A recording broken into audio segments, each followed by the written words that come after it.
کلام میں سے، قرآن عہد نامے میں سے زکریا نبی کا صحیفہ، اس کا 9واں باب، اس کی پہلی آیت سے لے کر 10ویں آیت تک۔ خدا زندہ پاک کلام میں یوں مرحوم ہے: بنی آدم اور خصوصاً کل قبائل اسرائیل کی آنکھیں خداوند پر لگی ہیں۔ خداوند کی طرف سے سرزمین ادراک اور دمشق کے خلاف بار نبوت اور حماد کے خلاف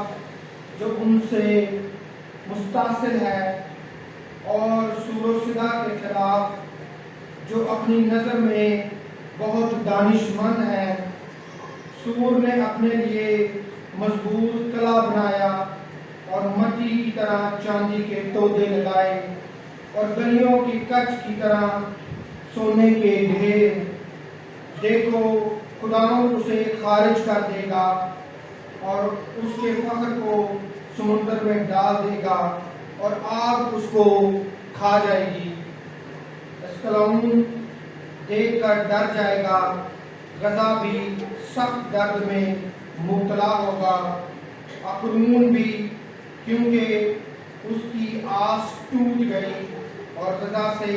بادشاہی جاتی رہے گی، اور اسکلون بے چراغ ہو جائے گا، اور ایک اجنبی زدہ اشود میں تخت نشین ہوگا،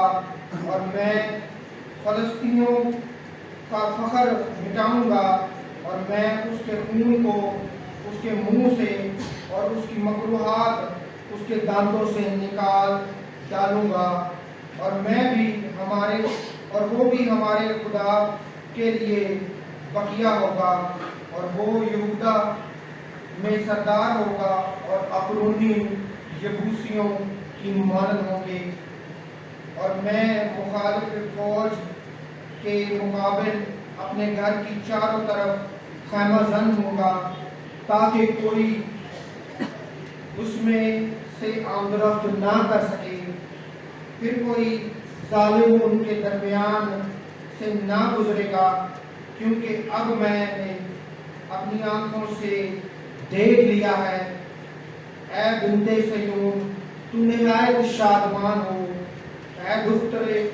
یروشلیم خوب للکار، کیونکہ دیکھ تیرا بادشاہ تیرے پاس آتا ہے، وہ صادق ہے اور نجات اس کے ہاتھ میں ہے، وہ حلیم ہے اور گدھے پر، بلکہ جوان گدھے پر سوار ہے، اور وہ افرائیم سے رتھ اور یروشلیم سے گھوڑے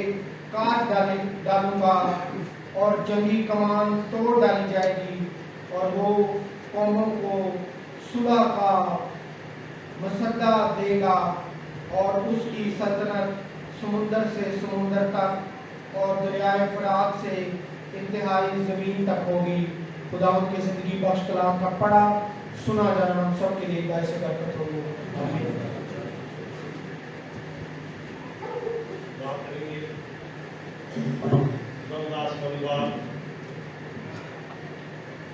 ہم نہایت ہی گہرائیوں سے تیرا شکر ادا کرتے ہیں کہ زندہ مقدس پاک کلام کے لیے جو معجزات کے لیے روشنی اور قدموں کے لیے چراغ ہے، تو خداوند اس کلام کی روشنی میں ہم اپنے آپ کو پرکھتے، اپنے آپ کو جانچتے ہیں۔ خداوند تیرا کلام ہماری رہنمائی کرتا ہے، ہمیں سکھاتا ہے، سمجھاتا ہے، تاکہ ہم اس کلام پر عمل کرتے ہوئے اپنی اپنی زندگیوں پر غور کریں۔ اس وقت خداوند تیرا خادم تیری حضوری میں ہے، میری تمام تر کمزوریوں کا جانا کر اور اپنے پاک روح کے وسیلہ سے کلام کے حصے کو جو پڑھا گیا بیان کرنے میں بڑی رہنمائی کر۔ خداوند تیرے لوگ تیرے کلام کی باتوں کو سیکھیں، اس پر عمل بھی کریں۔ بیٹے ہمارے خداوند یسوع مسیح کے نام سے یہ سب کچھ مانگ لیتے ہیں، آمین۔ پچھلے سوال جو لوگ چرچ میں آئے تھے، میں نے دانیل نبی کے صحیفے کے نامے باپ کی تفسیر آپ کی خدمت میں کی، اور میں نے بیان کیا تھا کہ دانیل نبی کے صحیفے کا تعلق دانیل مسیح کی زندگی کے بارے میں، اس کے یروشلم میں داخل ہونے کے ساتھ بڑا تعلق رکھتا ہے۔ دانیل نبی نے میں نے بیان کیا تھا کہ کتابوں کا حساب لگایا اور بیان کیا گیا کہ پورے 70 سال گزریں گے اور وہ بابل کی غلامی میں 70 سال رہیں گے، اس کے بعد پھر ان کو رہائی ملے گی، اور یرمیہ کی کتاب کے مطابق یہ ساری پیشن گوئی کی گئی، اور دانیل نبی نے روزہ رکھ کر، ٹاٹ اوڑھ کر، رات پر بیٹھ کر خدا کا طالب ہوا۔ روزے کی حالت میں اس نے خدا کے حضور دعا کی، اور دعا کے بارے میں نے 4 باتیں آپ کی خدمت میں رکھی تھیں، جس میں دانیل نبی نے اپنے خاندان کے لیے، اپنے وطن کے لیے، اپنے بزرگوں کے اس گناہ کو یاد کیا، اور اس میں اس نے اقرار کیا کہ ہم نے گناہ کیا، ہم برگشتہ ہوئے، ہم نے شرارت کی، ہم نے بغاوت کی، اور تیرے نبیوں کی باتوں کو نہ سنا۔ اور جب دانیل روزہ رکھ کر، ٹاٹ اوڑھ کر، رات پر بیٹھ کر خدا کا طالب تھا، خدا کے حضور دعا کر رہا تھا، دعا کے آخر میں دانیل خدا کو کہتا ہے کہ اب سن لے، کچھ کر، اپنے شہر کو، اپنے لوگوں کو بحال کر۔ اور فوراً جبرائیل فرشتہ، دانیل کہتا ہے کہ جب میں دعا کر رہا تھا تو دانیل کہتا ہے کہ خدا کا فرشتہ جبرائیل فوراً میرے پاس آیا اور اس نے مجھے چھوا۔ رات کی قربانی کے وقت جو شام کی قربانی ہوتی تھی، وہ روزے کی حالت میں تھا، اور اسے چھوا گیا۔ اسے کہا گیا کہ دانیل، جیسے ہی تو نے دعا شروع کی، خدا نے فوراً حکم جاری کیا کہ جلدی سے جا کر دانیل کو ان باتوں کے بارے میں بیان کر۔ اور دانیل کو جبرائیل فرشتے نے بتایا 62 ہفتوں کے بارے میں، 70 ہفتوں کے بارے میں، خطاکاری، بدکاری کا کفارہ دیا جائے گا، ممسوح جو ہے وہ قتل کیا جائے گا۔ اور اس میں نے بتایا کہ یہ 2 دوروں کا ذکر کیا گیا اس رویا کے اندر۔ اس رویا کو سمجھنے کے لیے دانیل نے پھر 21 دن کا روزہ رکھا، پھر اسے اس رویا کو سمجھایا گیا، اسے بتایا گیا کہ دنیا کے اندر سلطنتیں جو آئیں گی، جو حکومتیں برپا ہوں گی، جن میں مصر کی حکومت کے بارے میں بیان کیا گیا، شام کی حکومت کے بارے میں کہا گیا، جس میں یونان کی حکومت کے بارے میں، جس کے بارے میں ہم اسکندر اعظم کے دور کو دیکھتے ہیں، اور میں نے بڑی تفصیل کے ساتھ یہ باتیں، یہ خلاصہ میں آپ کے سامنے بیان کر رہا ہوں۔ یہ ساری باتیں میں نے پچھلے اتوار خدا کے کلام میں سے بیان کی۔ کہ یونان کی حکومت دنیا کے اندر آئی، پھر اس کے بعد یکے بعد دیگر اس کی حکومت ختم ہوئی اور اس کی حکومت اس کے 4 جرنیلوں میں تقسیم ہوئی، اور ان 4 جرنیلوں میں سے 2 جرنیلوں کے ساتھ ہمارا واسطہ پڑتا ہے جو بائبل مقدس بیان کرتی ہے، جس میں بطل موسی خاندان، سلوکس خاندان، اور یہ وہ دور تھا جس کے بارے میں دانیل کو بیان کیا گیا کہ منصوب کیسے قتل کیا جائے گا،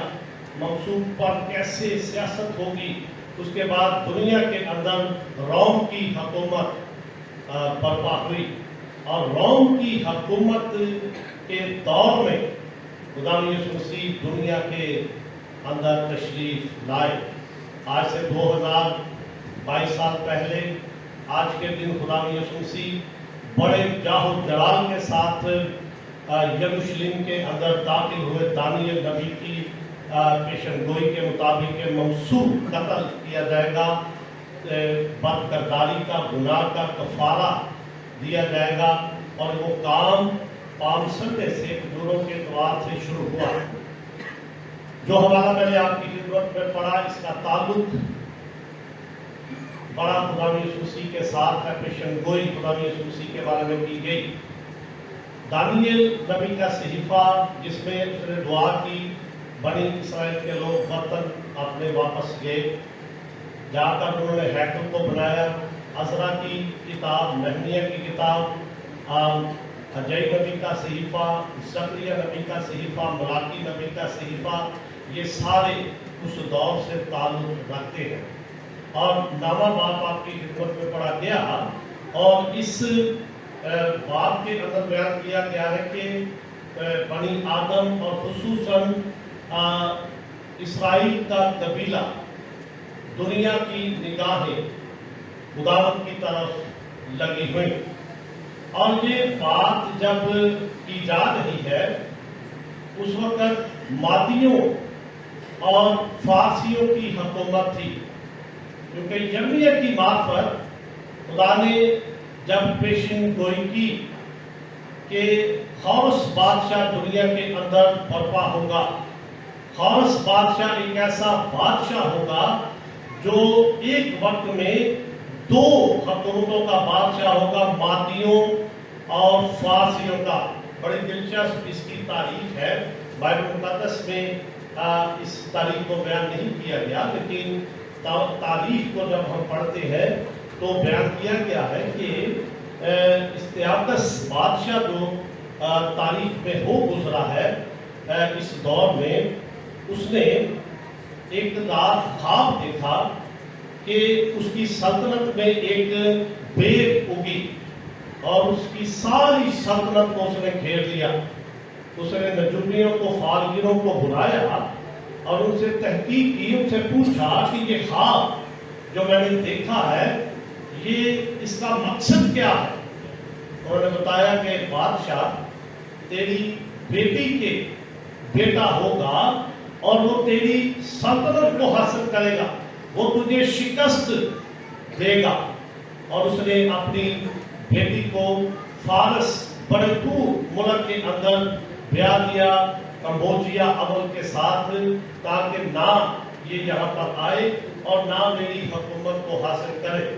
اس کی بیٹی جو تھی جب حاملہ ہوئی تو بادشاہ کو ایک اور خواب آیا کہ اس کی سلطنت کے اندر ندی جاری ہوئی ہے اور اس کی ساری سلطنت اس نے گھیر لیا۔ اور اس نے پھر پیغام بھیج کر پتہ کیا اور پتہ چلا کہ اس کی بیٹی جو ہے وہ پیٹ سے ہے، اس کے بچہ ہونے والا ہے۔ اس نے اپنی بیٹی مندین کو اپنے پاس بلا لیا اور اس کو اپنے پاس رکھا، اور اس کے ایک بیٹا پیدا ہوا جس کا نام خورس تھا۔ اس نے اپنے ایک بڑے وفادار ملازم سے کہا کہ اس بچے کو جا کر قتل کر دو، لیکن اس نے اسے قتل نہ کیا، اور وہ فارسیوں کا بادشاہ تھا، اور اس نے اپنے نانا استیاکس کو شکست دی، اس کے تخت کو حاصل کر لیا، اور اس طرح وہ مادیوں اور فارسیوں کا بادشاہ بنا، جس نے